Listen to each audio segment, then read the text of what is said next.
Hola, estoy Juan Pablo Clavijo, mi grupo y yo vamos a presentar la ciencia política. Mi grupo está conformado por Sofía Pérez, Andrés Joya, María Almanza, Estrella Hurtado y Oscar Rocha. En sí, una ciencia política, que es en pocas palabras. Una ciencia política es un movimiento de una organización de múltiples individuos, ya sean pues, ciudadanos, organizaciones o ONGs, que buscan cambiar una política pública de un Estado. Esto con el fin de generar un desarrollo que sea más conforme a lo que ellos desean.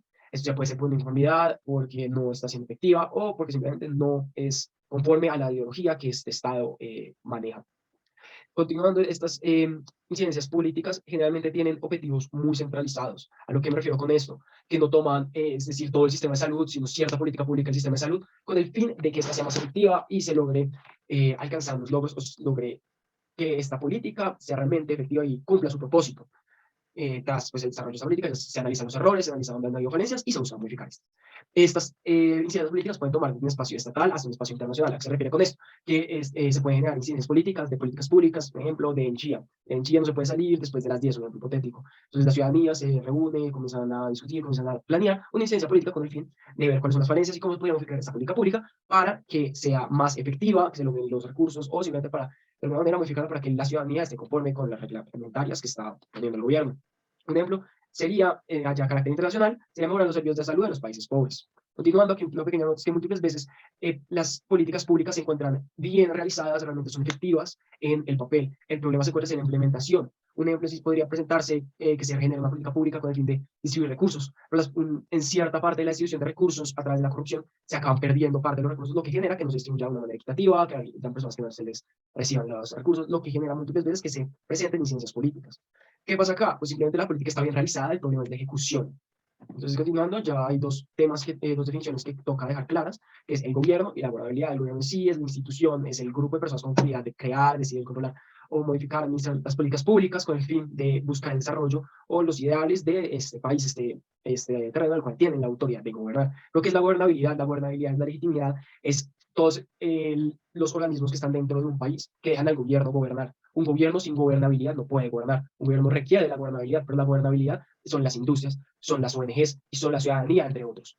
Por lo cual, se debe tener en cuenta que un gobierno tiene que gobernar de acuerdo a los mecanismos que le brinden una buena gobernabilidad. Porque si un gobierno actúa de manera arbitraria en contra de la gobernabilidad que le está brindando el país, el gobierno pierde esta característica y realmente no va a ser efectivo. Quien va a continuar con la presentación es Estrella Hurtado. Bueno, tenemos los espacios de participación civil. Estos se dividen en tres espacios. Los espacios cerrados, que son aquellos donde toman las decisiones a puertas cerradas por un grupo de actores designados, por ejemplo, representantes electos o expertos y expertas del tema a tratar de la agenda, y pues no permiten ningún margen para una consulta o participación más amplia. Están los espacios de invitados, que los promueven diversos tipos de autoridades como el gobierno, organismos supranacionales u organizaciones no gubernamentales, donde invitan a usuarios, ciudadanos, ciudadanas, beneficiarios y beneficiarias a un espacio más amplio de participación. Y tenemos los espacios creados por los mismos ciudadanos y ciudadanas, pueden surgir independientemente del gobierno o de manera conjunta, y surgen a raíz de un conjunto pues, de preocupaciones comunes, y esto como consecuencia crearía una movilización popular. Bueno, tenemos la responsabilidad y la legitimidad por parte de las ONGs. Este ha sido un tema que preocupa eh, bastante a los actores que pues colaboran con las ONGs, ya que las ONGs tienen la obligación de responder ante las instituciones que las financian. Entonces, en respuesta a la creciente participación de estas ONGs en el trabajo en ciencia política, algunos críticos han expresado esta preocupación respecto a la legitimidad de este hecho. Bueno, esto tiene especial vigencia cuando las ONGs de países desarrollados hacen incidencia política en nombre de personas del mundo en desarrollo. Entonces, ya que esto podría ocasionar un gran riesgo de que quienes realizan el trabajo en ciencia política reivindiquen en nombre de terceros. Y bueno, tenemos acá la articulación entre iniciativas de ciencia política a nivel local, nacional e internacional. Entonces, bueno, tenemos que de nivel local a nacional son varios proyectos que requieren pues de ciencia política, entonces el destinatario de las acciones podría encontrarse en el nivel nacional. Del nacional al local, bueno, estos surgen ya que hay una estrategia de parte del nivel nacional que lo que hace es que promueve unas ventanas políticas. Esto a su vez ofrecería una oportunidad para destacar el impacto que tienen estas políticas en las comunidades locales. Y tenemos la articulación entre el nivel nacional, internacional y nacional, que son aquellos procesos que también se dan pues, en las oficinas nacionales de una ONG, pero también se pueden promover en el plano internacional, ya que toca temas que afectan el nivel, pues, de la agenda, el nivel de la agenda política nacional. Y pues de nacional a nacional son estos intercambios que también funcionan de manera exacta, sí, son redes, distintas redes nacionales, y cada uno se va respaldando simultáneamente en un tema en particular. Esto dependiendo de su contexto. En tercera parte hablaremos de la ciencia política a niveles bases. Hay que tener en cuenta que la ciencia política ayuda a fortalecer las comunidades locales y en ocasiones esta es llamada en español ciencia política a niveles bases o en inglés Rooted Advocacy. El término se refiere más o menos al proceso conjunto de alzar las voces de las comunidades pequeñas a niveles regionales y nacionales y para esto que son aquellas comunidades que carecen de poder o de representación y son muy vulnerables. Por ejemplo, las ONGs hacen un trabajo en la ciencia política y su trabajo es vital porque la mayoría de ellas reclama derechos o quejas de comunidades locales, como ya lo dije antes, o nacionales. La ciencia política significa brindar a grupos de la sociedad civil, bien sea locales y nacionales, el apoyo que necesitan para desarrollar sus capacidades con el fin de que puedan hacer incidencia política ellos mismos. Ya definimos incidencia política, que es como la representación de las pequeñas comunidades. Bueno, la incidencia política es la representación de comunidades, pero la incidencia política a niveles bases es esta misma, pero en pequeñas comunidades nacionales o regionales. Las comunidades, o los niveles bases de estas comunidades dependen de que los líderes tengan la capacidad de articular sus demandas de estas dichas comunidades.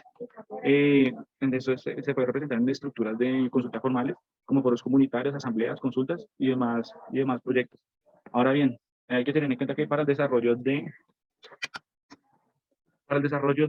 las capacidades de la incidencia, se tiene que tener en cuenta unos supuestos. En esos podemos apartar 4 supuestos.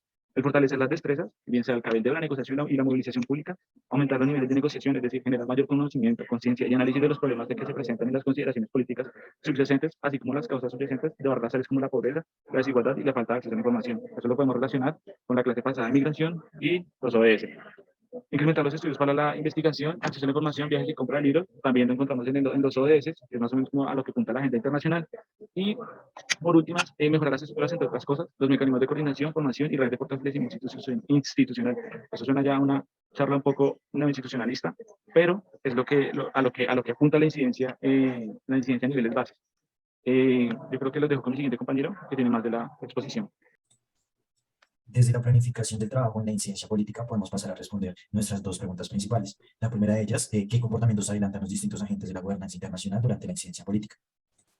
Cada uno de los actores políticos que busca tomar una medida para generar un cambio en una determinada comunidad o territorio debe tener muy en claro en qué contexto va a aplicar. Esto es, reconocer los factores que envuelven a la comunidad, reconocer los elementos que envuelven el problema a tratar y discernir entre cuál estrategia es la más adecuada para atacar el problema. Seguidamente, el agente político deberá desarrollar la planificación del trabajo que incluya la participación de la comunidad y se demuestre con argumentos el impacto de la medida. Ejemplos claros del comportamiento que tienen distintos actores en la incidencia política son las medidas tomadas por parte de diferentes países en los objetivos de desarrollo del milenio, donde se incluía alcanzar una mejora en los sistemas de agua y saneamiento a través del recaudo de acciones económicas. Y en este contexto se tomaron medidas como implementar la rendición de cuentas a nivel local, nacional y mundial, así como reformar los modelos de financiación para la innovación en el sector de agua y saneamiento. Bueno, en cuanto a la gestión de la incidencia política, encontramos como primero identificar el problema recurriendo a varias fuentes de información teóricas como informes y conociendo la opción de los actores implicados que se pueden retractar en un panorama claro de los factores que envuelven el problema a tratar. 2, encontramos la investigación de los problemas, ya que a raíz de esto se podrá desarrollar un argumento genuinamente racional y asimismo producir una evidencia para poder sustentarlo. 3, se desarrolla la investigación, donde se revisan los ejemplos de los casos semejantes, teorías, hipótesis, hacer estadísticas y comparar y asociar datos con el fin de sacar conclusiones respecto al problema y a la medida que se debe tomar. 4, fijar objetivos. Aquí se fijan las metas específicas y medibles en el tiempo en el que se puede atacar directamente el origen del problema. 5, se evalúan los recursos, donde se revisan si existen recursos necesarios para implementar la medida sin afectar otros procesos. 6, se seleccionan los enfoques teniendo en cuenta el cambio que se desea gestionar y se deben elegir grupos de trabajo que tengan las capacidades de fines con la sanción de dicha medida. 7, se elabora un plan de acción. En este plan de acción se hace una estrategia paso a paso de cómo se deberá implementar la medida y allí también se debe incluir todos los elementos que se evalúen para darle una claridad al proceso que se debe seguir. Y por último, 8, se da el seguimiento y la evaluación. Después de sancionar la medida, se deben utilizar mecanismos que permitan revisar si la medida está siendo aplicada correctamente. Asimismo, después de finalizada la sanción, se debe verificar si realmente se cumplió con lo pactado desde un principio. Bueno, ahora hablaremos de las experiencias de incidencia política de la sociedad civil en el norte de África. Esta información fue recolectada de diferentes papers académicos situados en 2014 y estudiaremos este caso para entender de una manera más cercana cómo funciona la incidencia política. En principio, debemos situarnos en la década pasada. Para entender el contexto africano, debemos tener en cuenta las diferentes primaveras árabes, las cuales influenciaron la sociedad civil africana, haciéndola sentir una esperanza de que ellas también podrían cambiar los regímenes en los que por tantos años habían vivido. Esta esperanza desencadenó en diferentes revoluciones en distintos países, las cuales algunas tuvieron éxito, otras no, y otras tuvieron pequeños pero grandes cambios.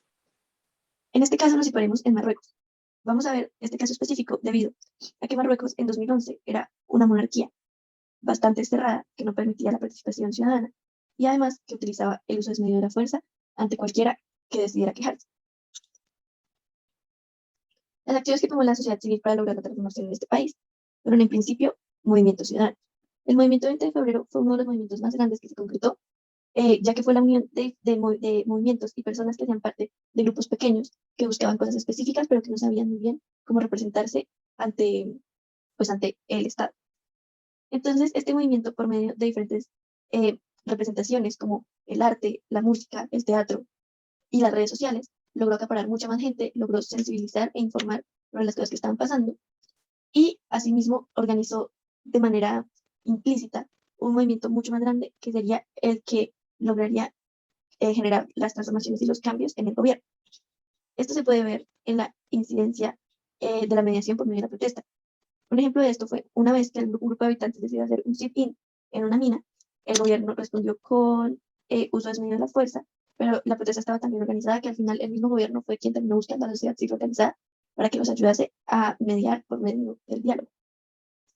Una acción muy importante fue la creación de espacios de reflexión con valores democráticos y la vigilancia y presencia constante en las políticas públicas. ¿Esto por qué? Porque aunque estos espacios de reflexión lograron generar algunos cambios, como por ejemplo que el gobierno abriera la primera Carta Nacional Democrática Abierta o que prometiera mayor participación política de las mujeres, la vigilancia fue lo que demostró que esto estaba siendo como una máscara. Incluso la sociedad civil llegó a sentirse en algún momento que el gobierno estaba haciendo esto para desviarla de sus verdaderos espacios de trabajo. Es importante ver cómo la incidencia política puede ser practicada, pero si no es aceptada en ambas partes, no se puede realizar. Sin embargo, cuando vemos en este momento Marruecos, también podemos evidenciar muy fácilmente cómo estos cambios estructurales llevaron a la mejora de la gobernabilidad en el país.